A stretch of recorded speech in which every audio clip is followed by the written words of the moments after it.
Le scénario d'Assassin's Creed se déroule en l'an 1191, pendant la troisième croisade opposant les troupes de Richard Cœur de Lion, Frédéric Barberousse et Philippe Auguste à celle de Saladin, grand vizir d'Égypte.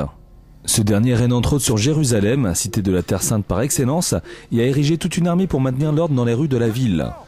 Après avoir connu la défaite à Acre, Saladin souhaite ne pas subir une nouvelle déconvenue dans les ruines d'Arsouf, où sont censées débarquer les forces alliées. Cette bataille que se livrent les armées de Richard Cœur de Lion et les musulmans permet à d'autres puissances obscures d'asseoir leur domination sur les villes d'Acre, de Damas et de Jérusalem. Al-Mualim, maître craint et respecté de la confrérie des assassins, va donc charger Altaïr d'éliminer ce qu'il considère comme des parasites pour la paix dans le royaume. Si l'on peut applaudir l'initiative d'Ubisoft d'avoir respecté à la lettre des faits réels, on ne peut que déplorer le fait que le dénouement soit dévoilé au cours des 15 premières secondes de jeu. Certes, il y a bien une ou deux surprises qui étonneront le joueur, à la fin forcément, mais rien de bien renversant.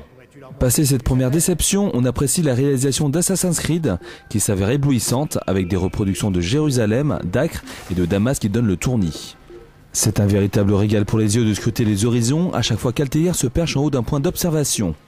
Les habitations, la verdure, les pavés, les planches de bois craquelées, les poutres broyées par le temps, chaque centimètre carré a fait l'objet d'un travail d'orfèvre, comme on aimerait en voir plus souvent. Le character design est quant à lui au sommet de sa forme, avec un Altaïr plus charismatique que jamais.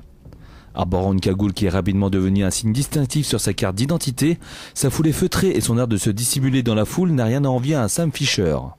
Ces différentes postures dégagent une classe et une tranquillité insoupçonnées, mis à part sa garde épée en main qui aurait pu être un peu plus soignée. Ubisoft a tenu à simplifier au maximum les commandes d'Assassin's Creed pour une prise en main immédiate et intuitive. Ayant été dégradé, Altaïr récupéra ses capacités au fur et à mesure de ses meurtres.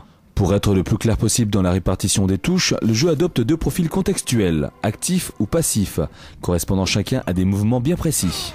Cela dit, Assassin's Creed n'insiste pas assez sur les changements de rythme et les affrontements finissent par tous se ressembler. En mode passif, Altaïr adopte un autre profil qui lui permet d'escalader n'importe quel mur, dompter n'importe quelle corniche en défiant les lois de la gravité. Proche d'un Prince of Persia dans ce domaine, Assassin's Creed autorise de nombreuses acrobaties vitales lorsqu'on se fait poursuivre par des soldats. C'est simple, Altaïr est capable de tout, ou presque. Grimper une tour, sauter de toit en toit, se rattraper à une corniche en pleine chute, bondir à travers les stands de marchands, se balancer sur les poutres, tout un programme.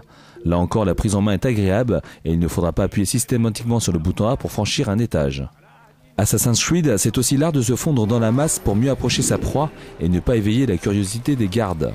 Dans ce domaine, le titre adopte un concept plus proche de celui amorcé par la série Metal Gear, à savoir plusieurs niveaux d'alerte qui indiquent l'attention que portent les gardes de la ville sur les agissements d'Altaïr. Comment ne pas évoquer les crimes, vecteur principal du jeu? Au nombre de 9, Altaïr doit respecter un certain nombre de procédures pour commettre son méfait dans les règles de l'art. Il doit d'abord se rendre au bureau des assassins pour faire part de ses intentions à celui qui tient la boutique. Ensuite, il faut défricher différentes zones de la ville en se rendant en haut d'un point d'observation.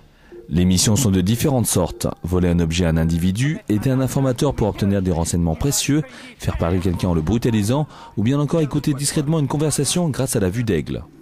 Amusantes au départ, ces enquêtes deviennent par la suite nettement rébarbatives, à condition de ne pas les avoir toutes remplies dans les crimes précédents. Assassin's Creed est un titre qui torture l'esprit, à l'image d'un Altaïr qui cherche la rédemption en commettant des crimes dont il doute du bienfait. Ubisoft a réalisé un travail remarquable sur la modélisation des villes, avec une impression de liberté bluffante. Cela dit, le titre présente des points sombres impardonnables pour un jeu de ce calibre. À commencer par l'IA qui est tout simplement à la rue, avec des gardes qui manquent singulièrement de crédibilité. Si les premiers crimes sont attrayants, la suite des événements devient un poil pénible, la faute à une linéarité trop prononcée.